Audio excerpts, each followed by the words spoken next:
immigration department ਦੇ ਵਿੱਚ ਉਹਨੇ 3000 ਬੰਦੇ ਨੂੰ ਘਟਾਤਾ ਸੀ So who's going to replace that? It's artificial technology. Exactly. Yeah. It's going to be technology. 3000 ਬੰਦਾ ਹੈ ਨਹੀਂ ਤੇ ਉਹਦੀ ਥਾਂ ਤੇ ਫਿਰ ਕੰਪਿਊਟਰ ਹੀ ਚੱਲਣੇ Artificial intelligence technologies. ਉਹ ਇੰਨਾ ਛੇਤੀ ਫੈਸਲੇ ਬਣਾ ਰਹੇ ਨੇ and ਉਸ ਫੈਸਲੇ ਵਿੱਚ ਕਿ ਕਾਫੀ refusals definitely ਹੈਗੇ ਨੇ ਇਹਦਾ ਮਤਲਬ ਉਹ artificial intelligence ਕੰਮ ਕਰ ਰਹੀ ਹੈ ਉਹ ਦੇਖਦੇ ਨਹੀਂ ਕੇਸ ਫਿਰ ਬਿਲਕੁਲ almost 90% refusal rates ਹੁੰਦੇ ਨੇ and these types of statistics are out there government ਇਹ ਕਹਿ ਰਹੇ ਨੇ ਕਿ ਉਹ numbers ਨੂੰ ਉਹ ਬੰਦੇ ਨੂੰ ਘਟਾਉਣਾ ਚਾਹੁੰਦੇ ਨੇ and like temporary residents permanent residents ਸਾਰੇ ਬੰਦੇ ਨੂੰ ਫੈਮਿਲੀ ਰੀਯੂਨੀਫਿਕੇਸ਼ਨ ਦਾ ਇਸ਼ੂ ਸੀਗਾ ਹੁਣ ਪੇਰੈਂਟਸ ਗ੍ਰੈਂਡ ਪੇਰੈਂਟਸ ਦਾ ਮਾਮਲਾ ਬੰਦ ਹੀ ਹੋ ਗਿਆ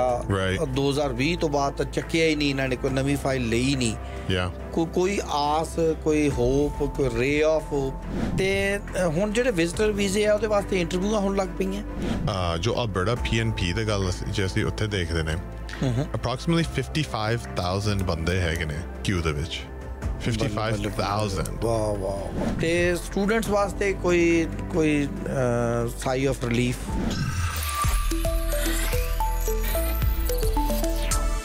ਤੇ ਗੱਲ ਕਰਦੇ ਆ ਜੀ ਐਡਵੋਕੇਟ ਜਤਨ ਸ਼ੋਰੀ ਜੀ ਦੇ ਨਾਲ ਸ਼ੋਰੀ ਸਾਹਿਬ ਤੁਹਾਡਾ ਬਹੁਤ ਸਵਾਗਤ ਜੀ ਆਇਆਂ ਨੂੰ very good morning welcome good morning ਠੀਕ ਹੋ ਤੁਸੀਂ ਬਿਲਕੁਲ 100% ਗਰਮੀਆਂ ਆ ਗਈਆਂ ਮੌਸਮ ਆ ਗਿਆ I know ਤੇ ਇਹਨੂੰ ਆਪਾਂ ਇਮੀਗ੍ਰੇਸ਼ਨ ਦਾ ਮੌਸਮ ਵੀ ਕਹਿੰਦੇ ਆ ਕਾਫੀ ਲੋਕ ਇਹ ਸੋਚ ਰਹੇ ਨੇ ਕਿ ਸ਼ਾਇਦ ਇਮੀਗ੍ਰੇਸ਼ਨ ਵਿੱਚ ਕੋਈ ਗਰਮੀ ਗੱਲਾਂ ਇੰਡੀਆ 'ਚ ਨਾ ਗਰਮੀ ਬਹੁਤ ਹੋ ਜਾਂਦੀ ਹੈ ਪਾਕਿਸਤਾਨ 'ਚ ਬਹੁਤ ਗਰਮੀ ਹੁੰਦੀ ਹੈ ਇਹਨਾਂ ਦਿਨਾਂ 'ਚ 43 44 I remember ਤੇ ਫਿਰ ਲੋਕ ਕਹਿੰਦੇ ਆ ਵੀ ਚਲੋ ਕੈਨੇਡਾ ਚੱਲਦੇ ਆ ਥੋੜਾ ਠੰਡਾ ਮੌਸਮ ਹੈਗਾ ਇਹਨਾਂ ਦਿਨਾਂ 'ਚ ਚੰਗਾ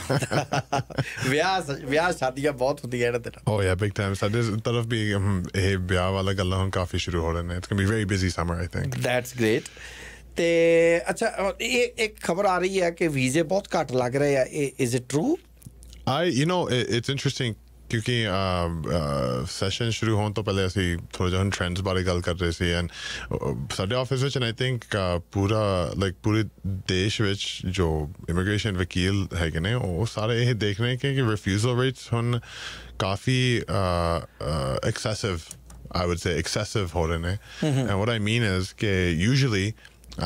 ਅਸੀਂ ਸਾਰੇ ਜਾਣਦੇ ਕਿ especially India ਤੋਂ like South Asia I can say generally ਤੋਂ ਕਾਫੀ high refusal rates ਤੋਂ generally ਹੁੰਦੇ ਨੇ but ਹੁਣ ਇਹ ਪਹਿਲਾਂ ਵੀ ਹੁੰਦੇ ਸੀ oh yeah for sure like I used to tell people this is like pre-COVID now but ਮੈਂ ਸੋਚਿਆ 2019 2020 ਦੇ ਟਾਈਮ ਦੇ ਵਿੱਚ ਅਸੀਂ ਕਾਫੀ ਵਾਰ ਇਹ ਗੱਲ ਸਮਝਾਇਆ ਸੀ consultations ਵਿੱਚ ਕਿ ਦੇਖੋ India ਤੋਂ just India alone ਹਰ ਸਾਲ 1.4 million visa applications ਹੁੰਦੇ ਨੇ and just from India alone and then from that number almost 90% refusal rates ਹੁੰਦੇ ਨੇ and these types of statistics are out there ਅੱਜਕੱਲ you know yes refusal rates are coffee high ਹੈਗੇ ਨੇ but ਜੋ ਅਸੀਂ ਹੁਣ ਦੇਖ ਰਹੇ ਨੇ it's as if ਕਿ ਹੁਣ ਸਰਕਾਰ ਦੇ ਵਿੱਚ ਇਹ ਇੱਕ refusal ਦਾ ਇੱਕ ਮਤਲਬ ਇੱਕ ਮੈਕੈਨਿਜ਼ਮ ਹੁਣ ਬਣ ਗਿਆ ਇੱਕ ਟੂਲ ਬਣ ਗਿਆ what I mean is ਅਸੀਂ ਸਾਰੇ ਜਾਣਦੇ ਨੇ ਕਿ ਹੁਣ ਇਮੀਗ੍ਰੇਸ਼ਨ ਦੇ ਵਿੱਚ ਗਵਰਨਮੈਂਟ ਇਹ ਕਹਿ ਰਹੇ ਨੇ ਕਿ ਉਹ ਨੰਬਰਸ ਨੂੰ ਉਹ ਬੰਦੇ ਨੂੰ ਘਟਾਉਣਾ ਚਾਹੁੰਦੇ ਨੇ and like temporary residents permanent residents ਸਾਰੇ ਬੰਦੇ ਨੂੰ So what we're seeing is जिथे हुन visa मिलना चाहिए या work permit मिलना चाहिए या study permit भी मिलना चाहिए फिर भी refusals मिल रहे हैं and in my mind and I think जो साडे हुन colleagues है ने पूरे देश विच वो सारे यही सोच रहे हैं कि there's something going on कि शायद ये refusals and government ਇਹ ਵੀ ਜਾਣਦੇ ਨੇ ਕਿ ਜਿੱਥੇ refusals ਹੁੰਦੇ ਨੇ ਕਾਫੀ ਲੋਕ ਹੁਣ appeals ਵੀ ਲਾ ਰਹੇ ਨੇ like in our office ਬਹੁਤ ਜ਼ਿਆਦਾ ਹੁਣ appeals ਹੋ ਰਹੇ ਨੇ federal court ਦੇ ਵਿੱਚ and ਸਾਨੂੰ ਇਹ ਸੋਚ ਹੈਗੀ ਕਿ ਸ਼ਾਇਦ ਇਹ ਇੱਕ ਤਰੀਕਾ ਬਣ ਗਿਆ ਜਿੱਥੇ government ਸਰਕਾਰ ਹੁਣ numbers ਜੋ ਬੰਦੇ ਉਹ ਅੰਦਰ ਬੁਲਾਉਣਾ ਚਾਹੁੰਦੇ ਨੇ ਉੱਥੇ ਇੱਕ ਕੰਟਰੋਲ ਬਣਦੀ ਹੈ ਕਿ ਉਹ ਇੰਨੇ refusals ਕਰ ਰਹੇ ਨੇ so that way the numbers are being controlled and then ਜਿੱਥੇ appeals ਅਸੀਂ offices ਵਿੱਚ ਅਸੀਂ appeals ਲਾ ਰਹੇ ਨੇ ਕਿ ਜੇ ਅਸੀਂ appeals ਜਿੱਤ ਗਏ and I'll tell you most appeals ਜੋ ਅਸੀਂ ਲਾ ਰਹੇ ਨੇ ਉਹਦੀ settlement ਹੋ ਰਹੇ ਨੇ ਮਤਲਬ ਹੈਗੇ ਕਿ ਅਸੀਂ ਇੱਕ ਸਾਲ ਬਾਅਦ hearing ਦੇ ਪਿੱਛੇ ਨਹੀਂ ਭੱਜ ਰਹੇ ਨੇ almost 3-4 ਮਹੀਨੇ ਵਿੱਚ appeals ਦੇ settlements ਵੀ ਹੋ ਰਹੇ ਨੇ but what happens is ਜਦੋਂ ਤੁਸੀਂ ਜਿੱਤਦੇ ਨੇ federal court ਦੇ ਵਿੱਚ ਉਹ file ਫਿਰ ਵਾਪਸ queue ਵਿੱਚ ਜਾਂਦੀ ਆ and then in a way the number is reset no so it's become a mechanism through which the government can control their numbers and the data. And so ਅਸੀਂ ਇਹ ਦੇਖ ਰਹੇ ਕਿ for whatever reason, like litigation has become very busy. Very, very busy. And courts ਵਿੱਚ ਕਾਫੀ backlogs ਹੁਣ ਹੈਗੇ ਨੇ. Courts through ਉਹ ਕਾਫੀ ਸਾਡੇ ਹੁਣ ਵਕੀਲ ਨੂੰ ਉਹ ਨੋਟਿਸਿਸ ਵੀ ਭੇਜਣੇ ਕਿ ਦੇਖੋ ਜਿੱਥੇ ਮੰਨ ਲਓ ਕਿ ਤੁਸੀਂ 30 ਦਿਨ ਵਿੱਚ ਕੇਸ ਦਾ ਲੜਾਈ ਕਰਨਾ ਹੈ, ਹੁਣ ਉਹ ਕਹਿ ਰਹੇ ਨੇ ਕਿ ਤੁਸੀਂ 60 days 75 days ਵਿੱਚ ਤੁਸੀਂ ਆਪਣਾ ਮਟੀਰੀਅਲ ਤੁਸੀਂ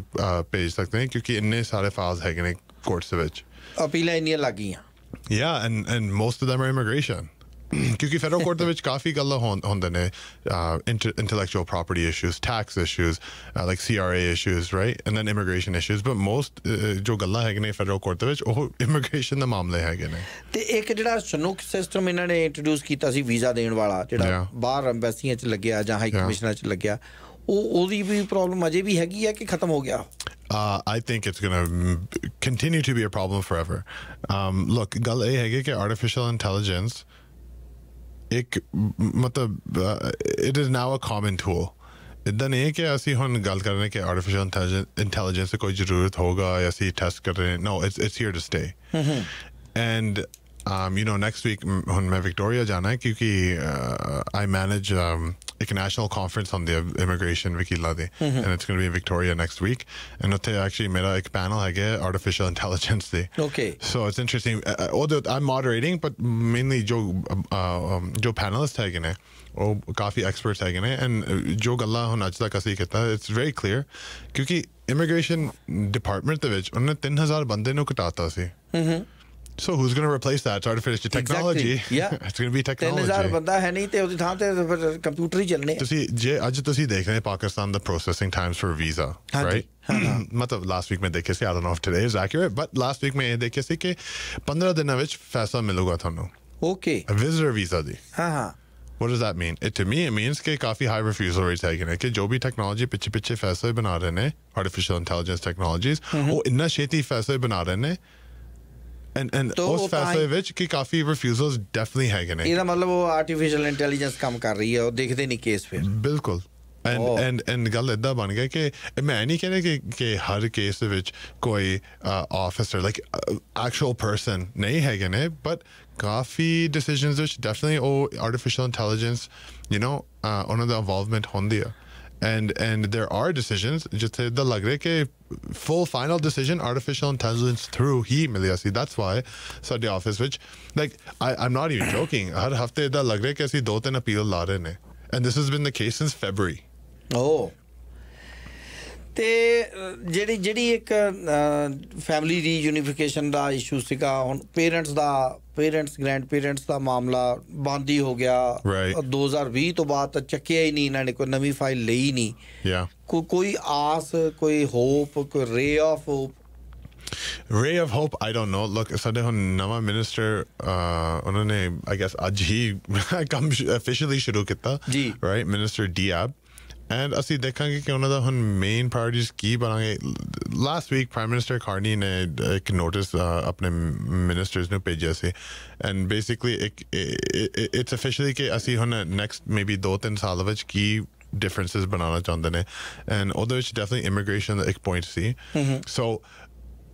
Do I think on a nama program or for parent grandparent sponsorship? Yeah, I do think ho sakda. Lottery khatam hoegi. I mean, previous government policy see, right? And hon the nama government through everyone wants to make differences and make a change, right? So I mean, soch ke for sure ek nama program hona chahiye, but I don't know ke us program de jo kinne jagah hon khulan nu tiyar hai.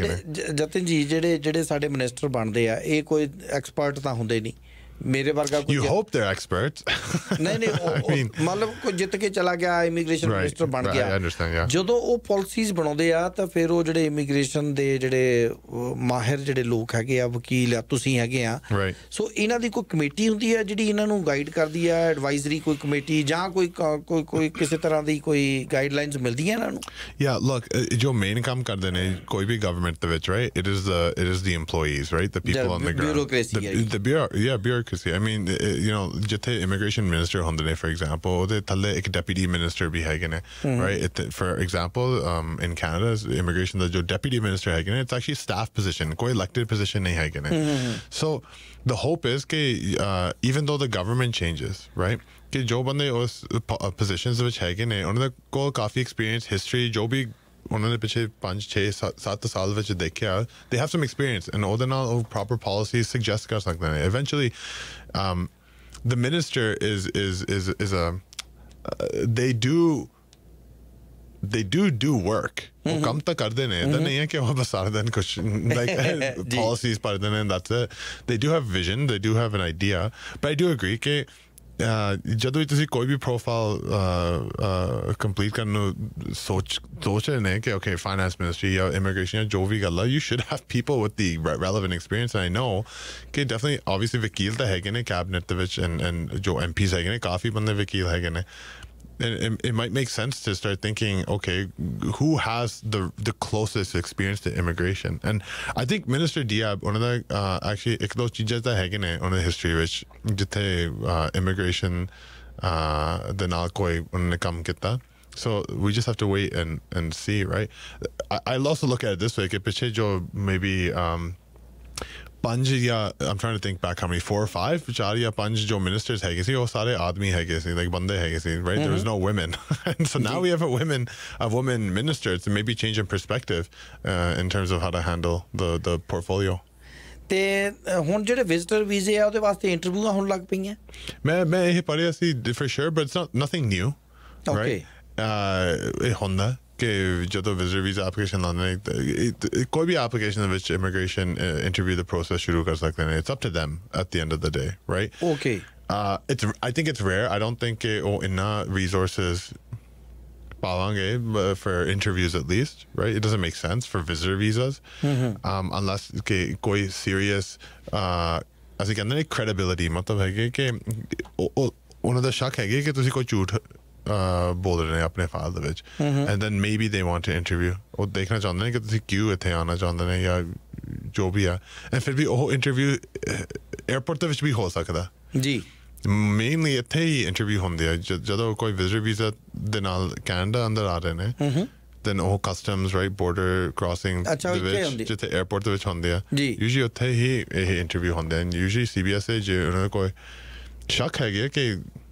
you are coming here to work or study or something else ਕਿ ਤੁਸੀਂ visit ਵਾਸਤੇ ਨਹੀਂ, actually ਸੱਚੀ visit ਵਾਸਤੇ ਨਹੀਂ ਆ ਰਹੇ ਨੇ, ਕਿ ਔਨ ਦਾ ਸਪੌਟ ਉਹ ਤੁਹਾਡਾ ਡਿਪੋਰਟੇਸ਼ਨ ਕਰਵਾ ਸਕਦੇ ਨੇ ਜਾਂ ਉਹ ਬੇਸਿਕ ਕੋਈ ਤਰੀਕੇ ਨਾਲ ਤੁਹਾਨੂੰ ਵਾਪਸ ਭੇਜ ਸਕਦੇ ਨੇ. ਜਸਬੀਰ ਸਿੱਧੂ ਹੋਣੀ ਕਹਿੰਦੇ ਨੇ ਜੀ ਕਿ 2 ਸਾਲ ਹੋ ਗਏ ਫਿੰਗਰਪ੍ਰਿੰਟ ਹੋਈ ਨੂੰ ਤੇ ਅਜੇ ਵੀ ਮਾਮਲਾ ਪੈਂਡਿੰਗ ਹੀ ਚੱਲ ਰਿਹਾ. ਸੋ ਕੇਸ ਸਟਿਲ ਇਨ ਪ੍ਰੋਸੈਸ ਵਿੱਚ ਲਿਖਿਆ ਆ ਜਾਂਦਾ ਤੇ ਇਹਦਾ ਕੀ ਮਾਮਲਾ ਹੈ? I don't know ਕਿ ਤੁਸੀਂ ਕਿਹੜੀ ਐਪਲੀਕੇਸ਼ਨ ਦੀ ਗੱਲ ਕਰ ਰਹੇ ਨੇ, but I'm assuming ਕੋਈ permanent residency ਦਾ ਗੱਲ ਹੋ ਰਿਹਾ. And here's the reality, ਜਿੱਥੇ fingerprinting, security background checks ongoing ਹੁੰਦੇ ਨੇ, it's becoming very common, especially India ਤੋਂ, ਕਿ ਜੋ background security checks ਹੈਗੇ ਨੇ ਕਿ ਉਹ ਕਾਫੀ time ਲੱਗਦੇ ਨੇ. And there can be many reasons ਕਿ ਤੁਹਾਡਾ background check, like let's say for example ਤੁਹਾਡਾ police history ਹੈਗਾ ਜਾਂ army history ਹੈਗਾ, military history, right? ਉਹ ਵੀ ਇੱਕ reason ਬਣਦੇ ਆ ਕਿ ਕਿਸੇ ਦਾ background checks ਦਾ ਜੋ review time ਹੁੰਦੇ ਆ ਉਹ ਕਾਫੀ time ਲੱਗ ਰਿਹਾ. So ਤੇ ਸਾਡੇ ਨਾਲ ਜਸਬੀਰ ਸਿੱਧੂ ਸ਼ਾਮਲ ਵੀ ਹੋ ਰਹੇ ਨੇ. ਸਿੱਧੂ ਸਾਹਿਬ, ਹਾਂਜੀ ਦੱਸੋ. ਹਾਂਜੀ, ਤੁਹਾਡਾ ਕੁਐਸਚਨ ਕੀ ਆ? ਸਾਡਾ ਜੀ 3 ਸਾਲ ਹੋ ਗਏ ਅਪਲਾਈ ਕਰਿਆ ਨੂੰ. ਕਾਹਦੇ ਵਿੱਚ? 2 ਸਾਲ ਹੋ ਗਏ ਫਿੰਗਰਪ੍ਰਿੰਟ ਹੋਇਆ ਨੂੰ ਵੀ. ਅਪਲਾਈ ਕਾਹਦਾ ਕੀਤਾ ਤੁਸੀਂ? ਕੀਤਾ ਮੇਰੀ ਭਾਣਜ ਨੂੰ ਆ, ਉਹਦੇ ਜਿਹੜੀ ਸਟਾਫ ਨਰਸ ਦਾ ਕੀਤਾ, ਦੇਖ ਬਹਾਦਰ ਜੌਬ ਕਰਦੀ ਆ. ਨਹੀਂ, ਮੇਰਾ ਕੇਸ ਤੁਸੀਂ ਫਿੰਗਰਪ੍ਰਿੰਟ ਇੰਡੀਆ 'ਚ ਹੋਏ ਕਿ ਇੱਥੇ ਹੋਏ? ਨਹੀਂ, ਉੱਥੇ ਹੋਏ ਆ, ਇੰਡੀਆ 'ਚ ਹੋਏ ਆ. ਹਾਂਜੀ ਹਾਂਜੀ. ਤੇ ਉਹਨੇ ਪਰਮਾਨੈਂਟ ਆਉਣਾ ਇੱਥੇ? ਹਾਂਜੀ ਹਾਂਜੀ.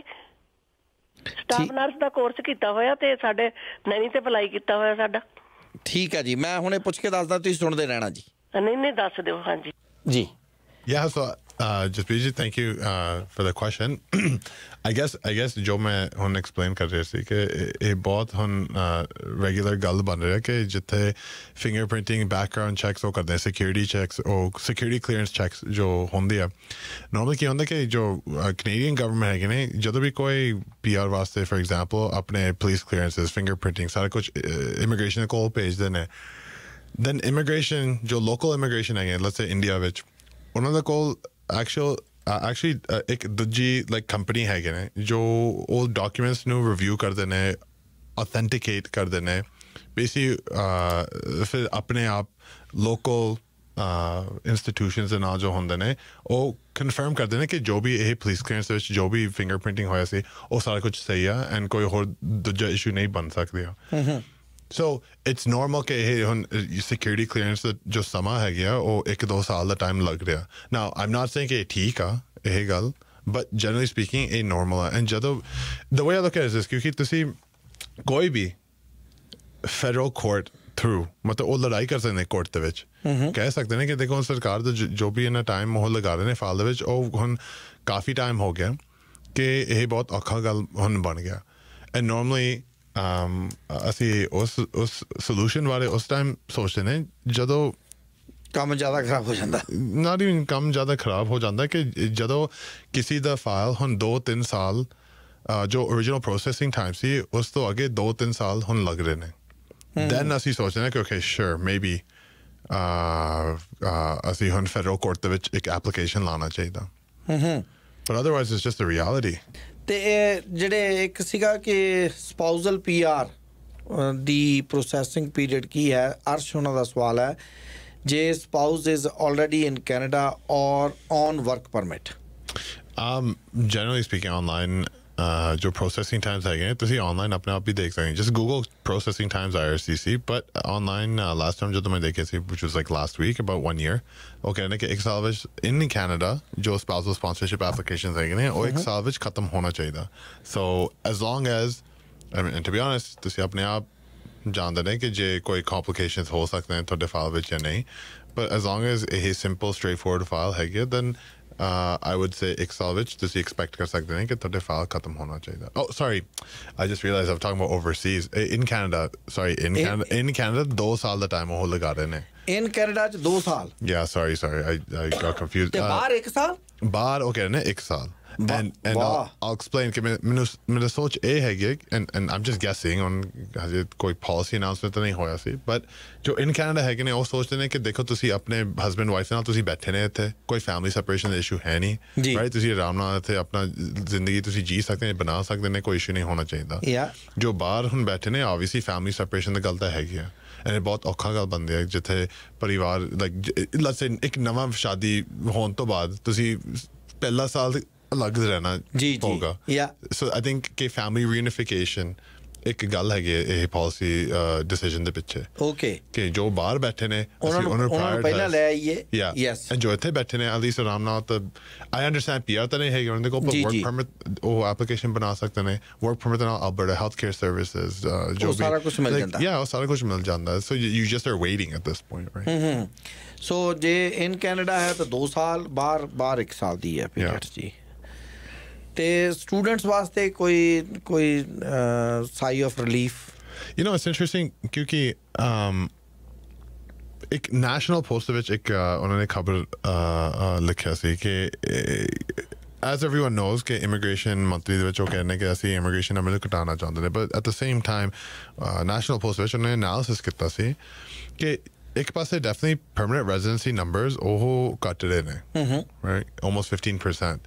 but ਨਾਲ ਉਹਨੇ ਦੇਖਿਆ ਸੀ ਕਿ actually ਜੋ temporary residents ਹੈਗੇ ਨੇ visitor visa study permit work permit holders ਉਹ actually increase ਹੋ ਰਹੇ ਨੇ so I don't understand the logic behind this ਮੇਰਾ ਸੋਚ ਬਸ ਇੰਨਾ ਹੈਗਾ ਕਿ ਜੋ student visas ਦੇ ਬਾਰੇ ਅਸੀਂ ਗੱਲ ਕਰ ਰਹੇ ਨੇ I think again ਪਿਛੇ shows ਵਿੱਚ ਵੀ ਇਹ same ਗੱਲ ਅਸੀਂ ਕੀਤਾ ਸੀ ਕਿ ਜੋ ਇੱਥੇ ਹੁਣ ਨਵੇਂ ਸਟੂਡੈਂਟਸ ਆ ਰਹੇ ਨੇ ਤਿਆਰ ਹੋਣਾ ਚਾਹੀਦਾ ਕਿ ਜੋ original pathways ਹੁੰਦੇ ਸੀ PNP ਦੇ ਥਰੂ ਜਾਂ ਜੋ ਵੀ ਗੱਲ ਸੀ for permanent residency ਉਹ ਹੁਣ ਸੇਮ ਰਾਸਤੇ ਹੁਣ ਬੰਦ ਹੋ ਜਾਵਾਂਗੇ ਨਵੇਂ ਪ੍ਰੋਗਰਾਮਸ ਅਸੀਂ ਸੋਚ ਰਹੇ ਸ਼ਾਇਦ 1-2 ਸਾਲ ਵਿੱਚ ਉਹ ਸ਼ੁਰੂ ਕਰਾਂਗੇ right and it also depends ਕਿਉਂਕਿ